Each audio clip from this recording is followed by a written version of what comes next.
There's a great quote by Dr. Seuss that says, "The more you read, the more things you will know.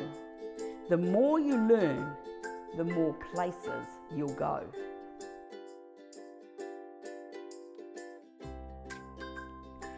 In all cultures, we see that it's relatively easy for children to pick up spoken language and that interactive spoken language. As long as there's a lot of language and them being spoken to, then they can pick up and they can learn to talk in a very natural process.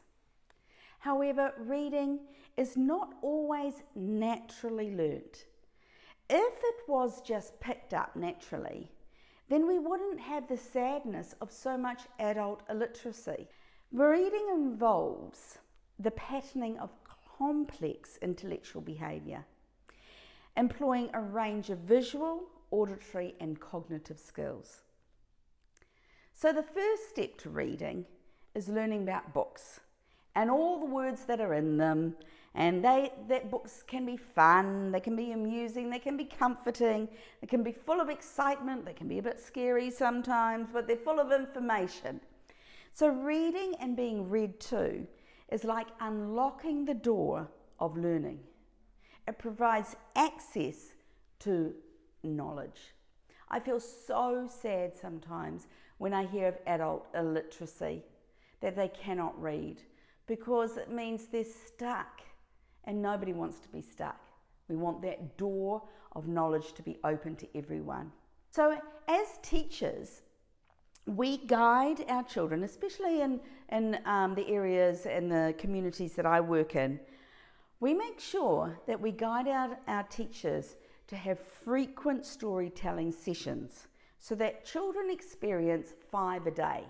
I call it the 5 a day, with opportunities for them to join in, recite familiar stories, or make up their own stories. So the teacher's goal is the 5 a day program. This is where we can either read to them, or that children are experiencing that book language 5 times. It can be via the computer, it can be big books, it can be rhyme cards, it can be library corner, group time teaching books, project books, books at settling time, song charts. Whatever it is, there's words involved, because we know and see the value in our 5 a day program. So as parents, how can you prioritise reading to your child each day? Well, to help your child, the biggest thing is you need to be the role model.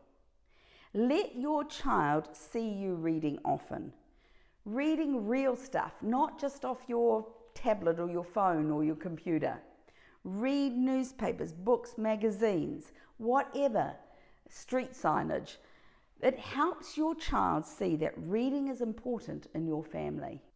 Make a bedtime or the after bath ritual moment where you read to your child and you praise their efforts and contributions to the story. Make reading fun. Enjoy singing the alphabet song. You know, maybe link the alphabet song, get an alphabet freeze and put it in your child's bedroom and sing that together. Sing it as you drive in the car. You know, enjoy those moments.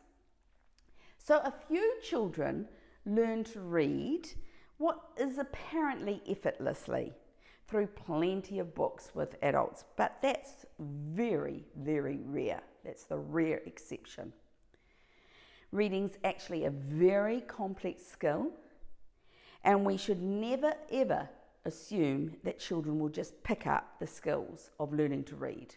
There's too much illiteracy in the world to just assume that.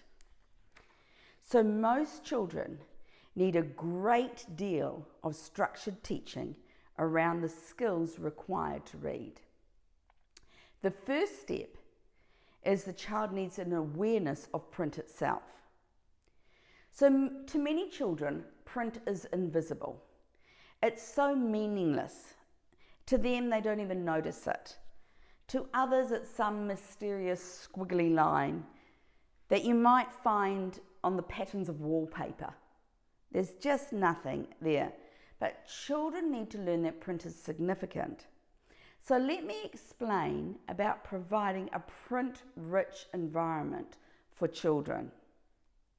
It means in all our learning areas, we put meaningful print up where children can encounter it, no matter what age, even if they're 1, if they're 2, if they're 3, they're encountering print. It includes name labels on lockers, names on sign-in sheets, names for personal writing, names to label their artwork. A print-rich environment also means that the alphabet's displayed, that there's lots of activities within the room and where they can encounter that print. On every single table, we have books attached to the activity so that they can see with that meaning. We have writing centres. When our teachers create activity areas, they purposely look for books and then add that information to the hands-on play activity. So children realise that play is linked to what they can read as well. And they can delve deeper into intellectual thinking. So the book is meaningful as it's a natural extension to their play. In this way, children begin to understand and use reference materials and develop a love for books as they fuel their interests and their passions. Children are learning to recognise that writing is different from numbers and writing is different from pictures. They also need to know what reading and writing is for and how people do it. For instance, in English, print goes from left to right with a return sweep and we read from top to bottom. Alphabet knowledge is key knowledge, and learning how those letters group together to represent words is the beginning steps of reading. There's a great quote by Dr. Seuss that says, "The more you read, the more things you will know. The more you learn, the more places you'll go." So be inspired. Love reading. See if you can do 5-a-day program, because you are setting your children up for educational success. Thank you.